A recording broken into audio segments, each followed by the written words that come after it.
Mm. So good day to everyone, and I hope you have witnessed the videos of the previous recordings, and I think we have finished the novel The Hungry Tide by Amitav Ghosh. So returning back to the syllabus, we are now going to deal with the other novel, Surfacing by Margaret Atwood. And this novel is comprised of three different sections, and so this video will in this video we'll be looking at the first section.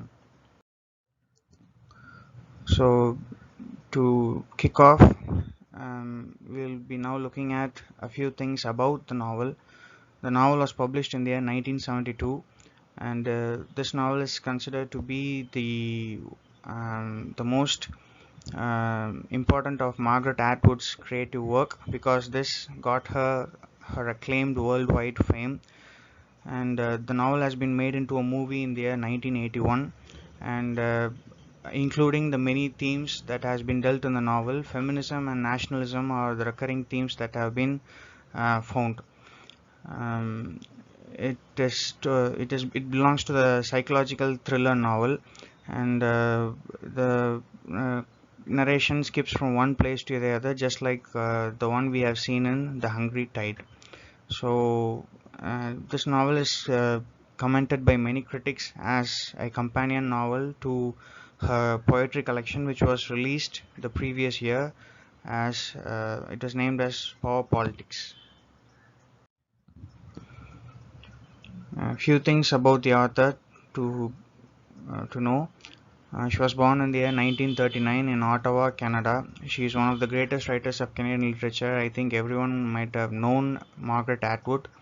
She has won many awards such as the Booker Prize and the Arthur C. Clarke Award.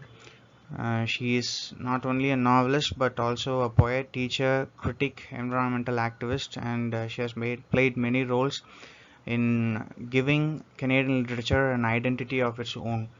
She is a living author with 6 published novels. So now we get into the actual story of the novel. This is section 1 of Margaret Atwood's Surfacing. இப்போ இந்த நாவல் ஃபுல்லுமே வந்து இந்த ப்ரொட்டாகனிஸ்டோட name வந்து எந்த இடத்துலையுமே வராது, but the few important things that we know about the protagonist is that she is a woman, and Margaret Atwood வந்து has used a nameless narrator. So இந்த நரேட்டர் வந்து இந்த இடத்துல என்ன பண்ணுறாங்கன்னா, இப்போது கனடாவில் இருக்கிற குபெக் அப்படின்ற இடத்துல தான் இந்த நாவல் நடக்குது. இதில் வந்து இந்த நரேட்டர் வந்து ரொம்ப நேரமாக she is travelling with her boyfriend Joe as well as her friends David and Anna. அப்போது இவங்க எதுக்காக இப்போ இந்த இடத்துல ட்ராவல் பண்ணிகிட்டு இருக்காங்க அப்படின்னா, they are making a film call random templates. அப்போது அதுக்காக என்ன பண்ணுறாங்கன்னா, அவங்க அங்கங்கே ரேண்டமாக ரெக்கார்ட் பண்ணி அதை வச்சு they are trying to make a film. அப்போது the crew stops at a place call Bottle Villa. அந்த பாட்டில் வில்லாவோட ஒரு இம்பார்ட்டன்ஸ் என்ன அப்படின்னு பார்த்தீங்கன்னா, அந்த ஹோல் ஏரியாவுமே வந்து it is kind of made up of bottles. So அங்கே இறங்கி நிறைய இதெல்லாம் வந்து ரெக்கார்ட் பண்ணிகிட்ருக்காங்க. ஸோ அவங்க ரெக்கார்டிங்லாம் முடிஞ்சோடனே now they will edit it out and make it into a film. அப்போது இந்த நரேட்டர் இந்த இடத்துல வர்றதுக்கு காரணம் என்ன அப்படின்னா, she wants to find her father as she has heard that he has gone missing for some days. அப்போது அவங்க போகிற இடத்துக்கு வந்து இவ தெரிஞ்ச ஒரு வே வந்து இட்ஸ் பீன் பிளாக்ட். அதனால் அவள் என்ன பண்ணுறா அப்படின்னா, தன்னோட போகிற வழியில் வந்து ஒரு ஸ்டோரில் வந்து இறங்கி ஷீ ஆஸ்க்ஸ் ஃபார் டைரக்ஷன்ஸ். அப்போது இந்த நரேட்டர் வந்து என்னதான் வந்து தன்னோட ஃபாதரை கண்டுபிடிக்கணும்னு நினச்சாலும் இந்த இடத்துல வந்து she hopes that she does not find a father. அவங்க பத்திரமா இருக்காங்களான்ற மட்டும் தெரிஞ்சுக்கிட்டு she wants to return back. ஏன்னா she does not have fairly good relationship with her father.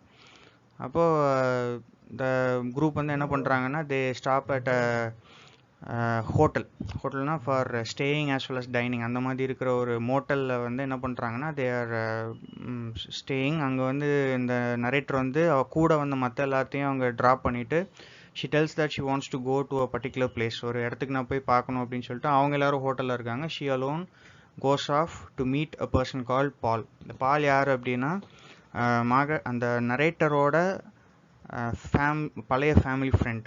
So அவர்கிட்ட கேட்டால் தன்னோட ஃபாதரை பற்றி இன்ஃபர்மேஷன் தெரியும்னு சொல்லிட்டு அவர்கிட்ட போய் கேட்க போகிறா. ஆனால் அங்கே போய் பார்த்தா அவருக்குமே வந்து பார்த்தீங்கன்னா அவரோட ஃபாதர் எங்கே காணாமல் போனாருன்றது தெரியல. அப்போ பால் வந்து அந்த நரேட்டரை வந்து தன்னோட வீட்டுக்குள்ளே கூப்பிட்டு டீ ஆஃபர் பண்ணுறாரு. அப்போது the narrator finds that his wife is also there. அவளை வந்து இந்த குபேக் அப்படின்ற இடத்துல இருக்கிற ஒரு ஸ்பெஷாலிட்டி என்ன, இல்லைன்னா அங்கே ஒரு சிக்னிஃபிகன்ஸ் என்னன்னு பார்த்தீங்கன்னா, it is a French speaking province of Canada. அதில் இங்கே முக்கால்வாசி பேர் ஃப்ரெஞ்ச் தான் பேசுவாங்க. ஸோ தன்னோட ஒய்ஃப் வந்து மேடம் அப்படின்னு சொல்லி அந்த நரேட்டர் வந்து க்ரீட் பண்ணுறா. அப்போ க்ரீட் பண்ணும்போது திடீர்னு வந்து பார்த்திங்கன்னா இந்த நரேட்டருக்கு வந்து தன்னோட மதரோட மெமரிஸ் வர ஆரம்பிச்சிடும். ஸோ நம்மளுக்கு எல்லாமே பிட்ஸ் அண்ட் பீசஸ் மட்டும்தான் தெரிய வர்றப்போ one of the important things that we should note here என்னன்னு பார்த்தோம்னா, that the narrator's mother had passed away due to some particular illness. அது இன்னும் அந்த நேம் அந்த டீட்டெயில்ஸ் இன்னும் நம்மளுக்கு கிடைக்கல. அப்போது தன்னோட ஃபாதரை பற்றி கேட்ட உடனே பாலுக்கு கடைசியாக தெரிஞ்ச விஷயம் என்ன அப்படின்னா, ஒரு நாள் அந்த நரேட்டரோட ஃபாதரை போய் பார்க்க போகும்போது he found that the house was open. இந்த கதவு திறந்திருக்கு, ஆனால் அந்த போட் வந்து was still there. அந்த இங்கே வந்து இந்த போட் அப்படின்னு மென்ஷன் பண்ணும்போது என்ன தெரிய வருது அப்படின்னா, that her father had lived in some place near the lake. அந்த லேக் பக்கத்தில் இருக்கிறதுனால அங்கேருந்து வெளியே போகணும் வரணும் அப்படின்னாலே they have to make use of a particular boat. இந்த போலீஸ் இங்கேருந்து போலீஸ்டெல்லாம் இந்த அவர் மிஸ்ஸிங்ன்றதை இன்ஃபார்ம் பண்ணோன்னா அவங்கெல்லாம் வந்து தேடி பார்த்துருக்காங்க. ஆனால் he was nowhere to be found. இப்போது நரேட்டர் வந்து இந்த இடத்துல நம்மளுக்கு இன்னொரு புது விஷயம் என்ன அன்வெயில் பண்ணுறாரு அப்படின்னா, அதாவது இந்த நரேட்டர் வந்து is a woman plus she is divorced and ஃபர்தராக நம்மளுக்கு என்ன தெரிய வரும் அப்படின்னா, that she also happens to have a baby. அப்போ இந்த இடத்துல நரேட்டர் வந்து என்ன நினைக்கிறா, அவளுக்கு இருக்கிற ஒரே நம்பிக்கை என்ன அப்படின்னா, மேபி இந்த போலீஸ் வந்து ஏதோ ஒரு இனிஷியலாக ஏதோ ஒரு க்ளூவை மிஸ் பண்ணிட்டனால they might have not found her father. ஆனால் இவ வந்து இந்த இடத்துல தன்னோட ஃபாதரை கண்டுபிடிச்சிடலாம்னு சொல்லிட்டு ஷீ ஹோப்ஸ். அப்போது திரும்ப அந்த ஃப்ரெண்ட்ஸ் எல்லாத்தையும் ஹோட்டலில் ட்ராப் பண்ணியிருக்கனால மறுபடியும் அவங்கள மீட் பண்ண வர்ற வழியில் she stops at a store and tries to get some food. அப்போது அங்கே இருக்கிற பீப்புள் எல்லாத்தையும் என்ன பண்ணுறா அப்படின்னா, she tries to communicate in French. ஆனால் இவளுக்கு வந்து அங்கே இருக்கிறவங்க மாதிரி ஃப்ரெஞ்ச் பேச வர மாட்டேங்கி. இவளோட ஃப்ரெஞ்ச் வந்து எப்படி இருக்குது அப்படின்னா, ஒரு கிட்டத்தட்ட ஒரு ஸ்கூல் லெவலில் தான் இருக்குது. அப்போது திரும்ப வந்து அந்த மோட்டலுக்கு போனோடனே அங்கே என்ன நடந்திருக்கும் அப்படின்னு பார்த்தீங்கன்னா, அந்த பீப்புள் அந்த மற்ற ஜோ, டேவிட் அண்ட் ஆனா இவங்க எல்லாரும் சேர்ந்து பயங்கரமாக குடிச்சு பார்ட்டி பண்ணிகிட்டு இருக்கும்போது they would have gotten close with a person called Claude. இந்த Claude அப்படின்றவன் வந்து ஆக்சுவலாக யாருன்னா இந்த மோட்டலோட ஓனரோட பையன். அப்போது இந்த நரேட்டர் என்ன கேட்குறா அப்படின்னா, இவங்க அந்த கூட வந்திருக்க அந்த 3 பேர் டேவிட், ஜோ அண்ட் ஆனா இவங்க எல்லாரும் வந்து தான் கூட அந்த லேக்குக்கு வர்றதை பற்றி அவ கேட்குறா. So every one agrees. அப்போ இந்த நரேட்டர் வந்து இந்த இடத்துல என்ன கண்டுபிடிக்கணும்னு நினைக்கிறா அப்படின்னா, she just wants to know if her father is okay. அவளுக்கு வந்து போய் அவர்கிட்ட பேசி எதுவுமே இது பண்ண முடியல. இதுக்கு முக்கியமான ரீசன் என்ன அப்படின்னா, she does not want to talk about her failed marriage. அவளோட மேரேஜ் எப்படி டிவோர்ஸ் ஆச்சு, இப்போ எனக்கு அவளோட கண்டிஷன் என்ன அப்படின்றதெல்லாம் வந்து அவரோட அப்பாட்ட பேசுறதுக்கு விருப்பப்படலை. ஸோ இந்த குரூப் வந்து என்ன பண்ணுறாங்க அப்படின்னா, ஈவன் அப்படின்றவனோட போட்டில் தான் வந்து என்ன பண்ணுறாங்கன்னா, they go to the family's cabin. இப்போ நரேட்டரோட ஃபேமிலி கேபின் அப்படின்றது maybe it is in an island. ஏன்னா அந்த இடத்துக்கு வந்து whenever they go they use a boat. அப்போ அந்த இடத்துக்கு போன உடனே ஒரு கேபின் அப்படின்னா ஒரு அவுட் ஹவுஸ் மாதிரி, ஒரு கெஸ்ட் ஹவுஸ் மாதிரி அந்த இடத்துல இருக்குது. அப்போது when they get there, அந்த போட்டெல்லாம் பார்க் பண்ணுற இடம் இல்லைன்னா அந்த போட்டெல்லாம் நிப்பாட்டி கீழே இறங்குற இடத்த தான் என்னன்னு சொல்லுவாங்கன்னா, they called as a dock. அந்த டாக் வந்து எப்படி, அந்த டாக்கை பார்த்த உடனே இந்த நரேட்டருக்கு கிடைக்கிற ஒரு மெமரி டக்குன்னு என்னன்னு பார்த்தீங்கன்னா, எப்படி அதே இடத்துல ரொம்ப வருஷத்துக்கு முன்னாடி தன்னோட ஓன் பிரதர் வந்து கீழே விழுந்து அந்த லேக்கில் கீழே விழுந்து இறந்து போயிருப்பான் அப்படின்றது அவளுக்கு உடனே ஞாபகம் வரும். ஸோ எல்லோரும் அந்த கெஸ்ட் ஹவுஸ்க்குள்ளே போனோடனே தே செட்டில். அவங்களுக்கு வந்து அந்த கெஸ்ட் ஹவுஸ் வந்து பயங்கரமாக பிடிச்சிருக்கு. ஆனால் அந்த நரேட்டருக்கு வந்து she is reminded of the days when she spend with a family இந்த கெஸ்ட் ஹவுஸ். அவளுக்கு வந்து பயங்கர நாஸ்டாலஜிக்காக இருக்கும். அப்போது இந்த குரூப் எல்லோரும் என்ன பண்ணுறாங்கன்னா, they decide to smoke pot. So அவங்களோட ஸ்லாங்கில் சொல்ல போனோன்னா இது வந்து இட்ஸ் லைக் டேக்கிங் ட்ரக்ஸ். அப்போது அவங்க வந்து spend some time near the guest house. அப்போ அந்த நரேட்டரும் அந்த ஃப்ரெண்ட்ஸ் மற்ற அடுத்த நாள் காலையில் எழுந்திரிச்ச உடனே என்ன பண்ணுறாங்க அப்படின்னா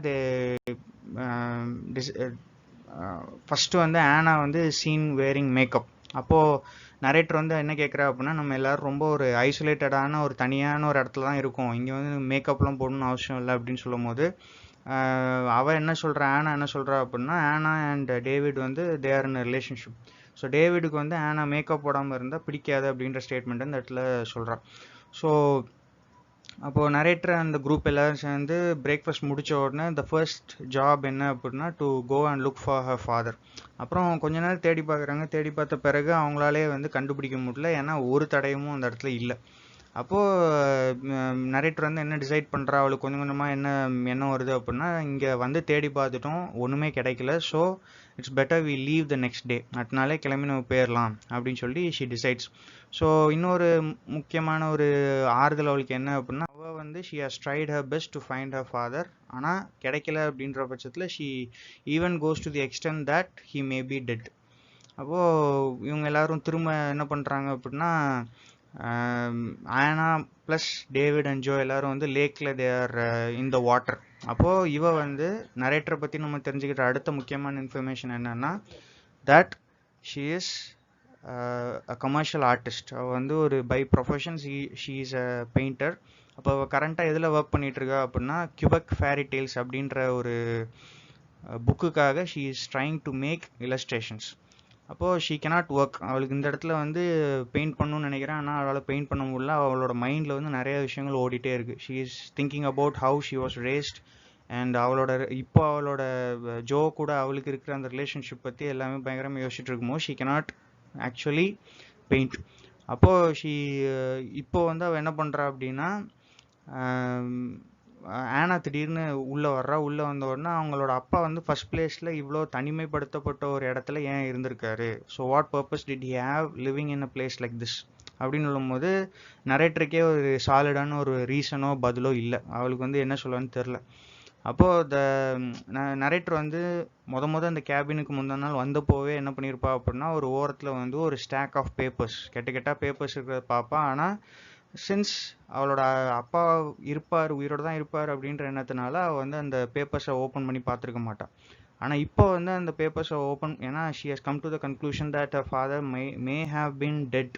ஸோ அதனால she decides to open them. அப்போ அதில் என்ன இருக்குதுன்னு பார்த்தீங்கன்னா, தேர் ஆர் மெனி பெயிண்டிங்ஸ், சின்ன சின்ன ஸ்கெச்சஸ் இருக்குது. அந்த ஸ்கெச்சஸ் எல்லாமே என்ன பண்ணுது அப்படின்னா, they are of strange creatures. இது வரைக்கும் நம்ம பார்க்காத type of animal like figures வந்து அதில் இருக்குது. அப்போது அதை வச்சு அவள் நரேட்டர் வந்து என்ன கன்க்ளூட் பண்ணுறா அப்படின்னா, அதாவது அவங்க ஃபாதர் வந்து later part of his life வந்து would have passed away. அதாவது அவருக்கு வந்து இன்சானிட்டியை ரீச் பண்ணியிருப்பார், அவர் வந்து ஒரு மென்டலி டிஸ்டர்ப்ட் ஆகிருப்பாருன்னு ஒரு கன்க்ளூஷனுக்கு அவள் வர்றான். அப்போ டேவிட் வந்து அந்த one of the people who stay along with the narrator, அவனுக்கு வந்து இதுதான் அந்த கேபினில் இருக்கிற லாஸ்ட் டே அப்படின்னு தெரிஞ்ச உடனே he wants to go fishing. அப்போது அந்த நரேட்டர் என்ன பண்ணுறா அப்படின்னா, she takes some worms from the garden, கொஞ்சம் புழு ப்ளஸ் அவள் கூட எடுத்துகிட்டு வர முக்கியமான விஷயம் என்ன அப்படின்னா ஃப்ராக். ஸோ அந்த வேர்ம்ஸ் எல்லாம் வச்சு ஃபிஷ் பண்ண ட்ரை பண்ணுறாங்க, ஆனால் எந்த ஃபிஷ்ஷுமே அவங்களால பிடிக்க முடியாது. ஸோ லாஸ்ட்டாக when they try to the frog, அவங்க வந்து they managed to catch one fish. அப்போது அவங்க வந்து இன்னும் கொஞ்சம் ட்ரை பண்ணிகிட்டு இருக்கும்போது they cannot find more fish. ஆனால் வர்ற வழியில் they come across Claude. இந்த கிளாடுன்றவன் வந்து என்ன பண்ணுறான் அப்படின்னா, he comes along with this American friends. அவன் வந்து கேட்குறான் இந்த மாதிரி ஃபிஷ் பிடிக்க முடியுதா என்ன எதுன்னு விசாரிச்சுட்டு ஹீ கோஸ். அப்போது நெக்ஸ்ட் டே, அதாவது இந்த கேபின் விட்டு கிளம்புற அன்னைக்கு இந்த குரூப் எல்லாரும் they wake up and they have breakfast. அப்போது டேவிடுக்கு வந்து பார்த்தீங்கன்னா இன்னும் வந்து கேபினை விட்டு கிளம்புறதுக்கு மனசு வராது, ஏன்னா because he finds this place so relaxing and he wants to do most of here. அப்போது நரேட்டருக்கு வந்து இந்த இடத்துல எந்த இஷ்யூவும் கிடையாது. ஆனால் ஒரே ஒரு ப்ராப்ளம் என்னென்னா, ஈவன் அப்படின்றவன் வந்து திரும்ப அவனோட போட் எடுத்துகிட்டு இவங்களை கூப்பிட வரும்போது இவனால் என்ன இவங்க வந்து வரலன்ற நியூஸை வந்து இவளால் சொல்ல முடியாது. ஸோ அவன் வந்துட்டு திரும்ப போகிற அந்த பேமெண்ட்டை வந்து இவங்க தான், அதாவது டேவிட் தான் கொடுத்தாகணும் அப்படின்னு சொன்னோடனே Joe and David decide to handle the issue with Evans. அப்போது தே கோ டு த லேக். அந்த நரேட்டர் இப்போ தான் இந்த செக்ஷன் 1 முடிக்கும் போது ஒரு சஸ்பென்ஸ் கொடுக்குற ஒரு ஃபேக்டரோடு முடிக்கிறாங்க. என்ன அப்படின்னா, திரும்பவும் எல்லோரும் ரிலாக்ஸ்டாக அந்த லேக்கில் போய் குளிக்க போகும்போது the narrator breaks that என்னதான் அவளோட பிரதர் வந்து அங்கே கீழே அந்த டாக்லேருந்து கீழே விழுந்திருந்தாலும் அந்த இடத்துல அவன் வந்து he would have drowned, ஆனால் அவன் அந்த இடத்துல சாகலை அப்படின்றத மட்டும் ரொம்ப வேகாக அந்த இடத்துல சொல்லி முடிச்சிருக்காங்க. ஸோ இதை பற்றி நம்ம வந்து என்ன பண்ணுறோம் அப்படின்னா we will continue in the next video. So for further queries contact inklitreal@gmail.com. Thank you.